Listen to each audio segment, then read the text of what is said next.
आप लोग? उम्मीद है कि आप लोग अच्छे होंगे। अभी सही से सुबह नहीं हुई है, ईद का दिन है और शीरखुरमा बन रहा है। आइए अब मेरे साथ शीरखुरमा बनाते हैं, आ जाइए। सबसे पहले मैंने इसमें इलायचियाँ डाली हैं, 6 इलायचियाँ हैं। आप लोगों को अगर इलायचियाँ ज़्यादा पसंद नहीं है तो आप 1-2 से भी काम चला सकते हैं। और ये तकरीबन 1 पाव के करीब मैंने जो है वो पिस्ता और बादाम छील लिया था। बादाम और पिस्ते हमारे यहाँ इसी तरह से खाते हैं, बारीक नहीं पीसते, बारीक नहीं काटते, सॉरी हम लोग। पहले मेरी सास को अल्लाह ने जन्नत नसीब करे, मेरे हाथ का शीरखुरमा बहुत पसंद था। आप लोगों की दुआओं का, आप लोगों की मोहब्बतों का बहुत शुक्रिया। आप लोग मुझे इंस्टाग्राम पे, टिकटॉक पे और फेसबुक पे प्लीज़ फॉलो कीजिए। मुझे अच्छा लगेगा कि आप लोग मुझे फॉलो करें। वो इसको पूरी सेवइयों के पैकेट को, ये नेशनल का है, इसको मैंने पूरा तोड़ के जो है वो इसके अंदर डाल दिया और मैं साथ साथ भूनूंगी।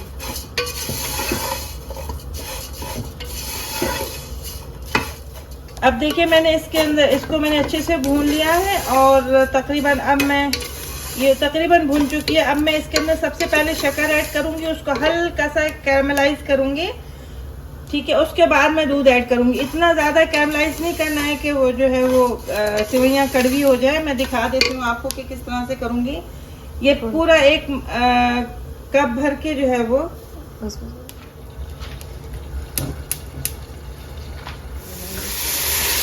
ये एक रेनबो का डब्बा है, आप चाहें तो 2 डाल सकते हैं। मैं लाजिम इसके अंदर डालती हूँ, खीर हो या शीरखुरमा मैं लाजिम। अच्छा ये देखिए, ये मैंने थोड़ी सी सेवइयों को ना, मतलब 2 टेबल स्पून सेवइयाँ समझ लें आप, ये मैंने बिल्कुल बारीक इनको पीस लिया है, ठीक है। और ये पता है आपको मैंने किस लिए पीसा है? ताकि दूध अलग और सेवइयाँ अलग ना हो। जब आप इस तरह से 2 टेबल स्पून सेवइयाँ बना के बिल्कुल बारीक सेवइयाँ करके ना, इस तरह से बिल्कुल मज़ीद इससे बारीक करके इसमें आटा मत बना दीजिएगा। इसमें डाल देंगे तो दूध अलग और सेवइयाँ अलग नहीं होंगे। आप तजुर्बा करके देख लें, ठीक है ना।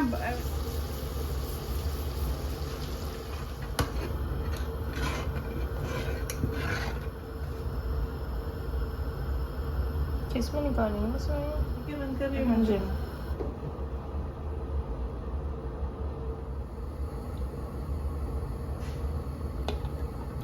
ये देखिए ना, दूध अलग है ना पानी अलग है।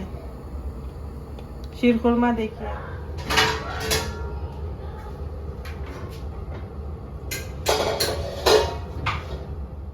ये ईद से एक दिन पहले का व्लॉग है, यानी चांद रात का व्लॉग है। हम लोग चले गए थे चाइना मॉल की तरफ। आप ही को कुछ चीज़ें लेनी थी, वहाँ पे काफ़ी अच्छी चीज़ें मिल जाती हैं। मतलब थोड़ी सी पहले तो चाइना मॉल बहुत इन लोगों का सस्ता था। दुबई का ड्रैगन मॉल हो या ये हो, बहुत ज़्यादा सस्ता था। लेकिन जैसे जैसे उन लोगों ने देखा कि भाई डिमांड चाइना मॉल की ज़्यादा बढ़ रही है और अरबी भी जो है वो आके यहीं से अपने घर को सजाने की जो है वो शॉपिंग करते हैं, तो इन्होंने दिमाग जो है वो आसमान पे चढ़ गया और बहुत इन्होंने एक्सपेंसिव कर दिया यहाँ पे। आप ही को कुछ आर्टिफिशियल ज्वेलरी लेनी थी और मुझे कुछ कपड़े लेने थे, मोहम्मद के भी लेने थे, अपने भी लेने थे। जो वो नहीं होते कंदूरे, अरबी कंदूरे होते हैं ना, तो वो हम लोग अक्सर घर में पहनते हैं, तो वो लेने थे। बहुत अच्छे मिल जाते हैं यहाँ पे, इनकी क्वालिटी बहुत ज़्यादा अच्छी होती है और इतने ज़्यादा ये जो मैं जो लेती हूँ वो इतने ज़्यादा एक्सपेंसिव नहीं होते। अब बंदा अपने बजट में रह के ले सकता है। और यहीं पे मैंने आपको बताया था ना कि मैंने यहीं से चादरें भी ख़रीदी थी, चाइना मॉल से ही 3-4 चादरें ख़रीदी थी। मतलब कंप्लीट बेडिंग होती है वो, उसमें क्विल्ट कवर भी आ जाता है, पिलो कवर भी आ जाते हैं, बेडशीट भी आ जाती है, उसमें 2 मेरा ख़्याल में कुशन कवर भी आ जाते हैं। तो मतलब उसकी क्वालिटी भी बहुत ज़्यादा अच्छी होती है। मैंने 4-5 लिए हैं तकरीबन। मैंने उनको तकरीबन कुछ नहीं तो 6 से 7 साल इस्तेमाल किया और जब धोती थी चादर को ऐसा लगता था जैसे कि नहीं है, वो अभी भी मेरे पास मौजूद है। और 2 नई मैंने बाद में ख़रीदी थी, वो मैंने ऑर्डर किया था तो वो घर पे पहुंचा गए थे। मेरी एक दोस्त हैं जो हमारे व्लॉग्स देखती हैं, सायरा नाम है उनका। तो उनका मेरे पास सुबह में कॉल आया आज।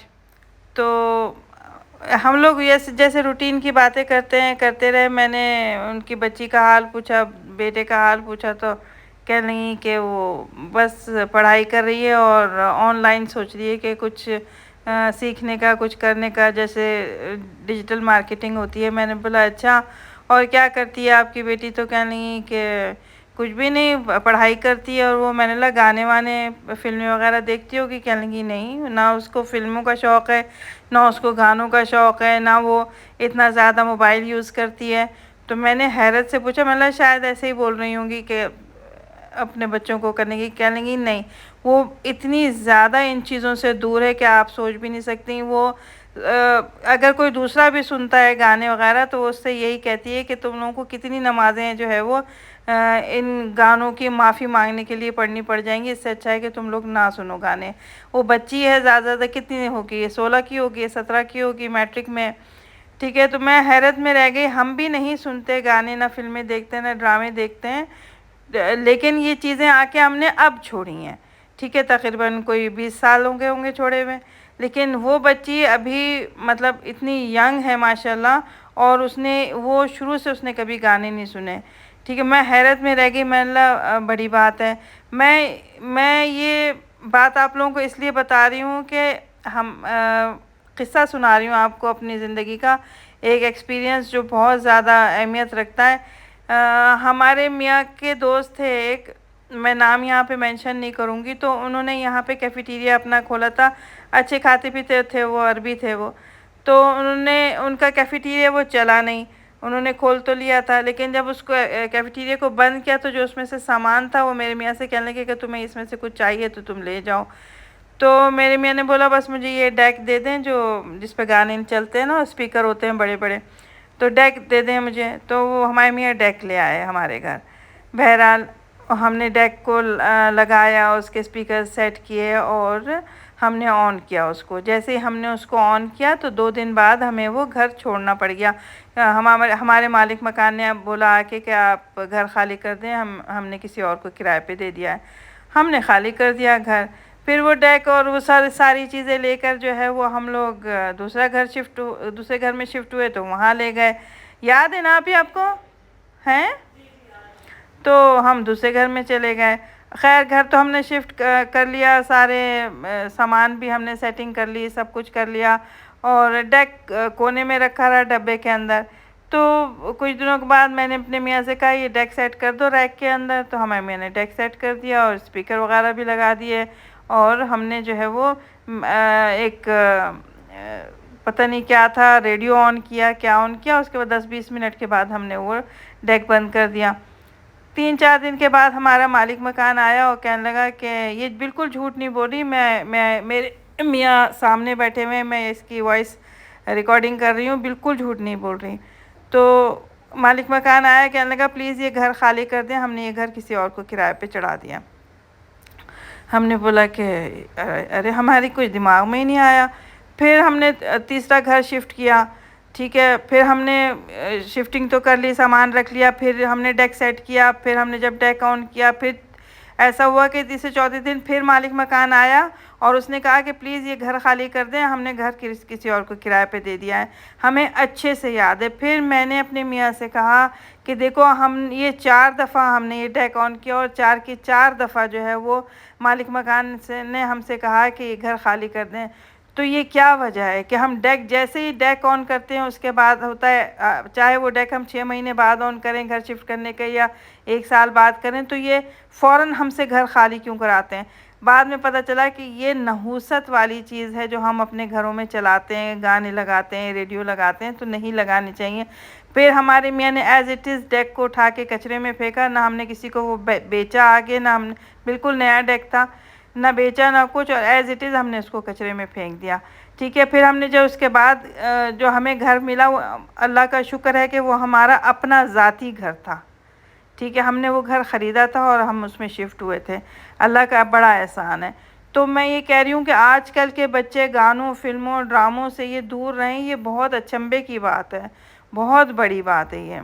बहरहाल ये तो थी स्टोरी जो आज मुझे सुना रही थी, और मैं हैरत में थी कि मतलब मेरे भी बच्चे थे जब वो 16-17 साल के थे, वो गाने भी सुनते थे, हालांकि हम मना करते थे उनको, लेकिन अब जाके उन्होंने भी छोड़ दिया, बेटे ने भी छोड़ दिया, बेटी ने भी छोड़ दिया। लेकिन बड़ी अजीब सी बात है ये, जो मैं मेरे सुनने में आई आजकल के हिसाब से। अच्छा जी, ये आमों का जो है वो फेस्टिवल लगा हुआ था, तो हमारे मियाँ चले गए थे वहाँ पे, उन्होंने वहाँ से रिकॉर्डिंग हमको करके भेजी थी। आई होप कि आप लोगों को आज का व्लॉग पसंद आया होगा। थोड़ी सी बिज़ी थे ईद की वजह से, इस वजह से व्लॉग नहीं बना पाए। अगर पसंद आए तो लाइक कीजिए, सब्सक्राइब कीजिए, शेयर कीजिए।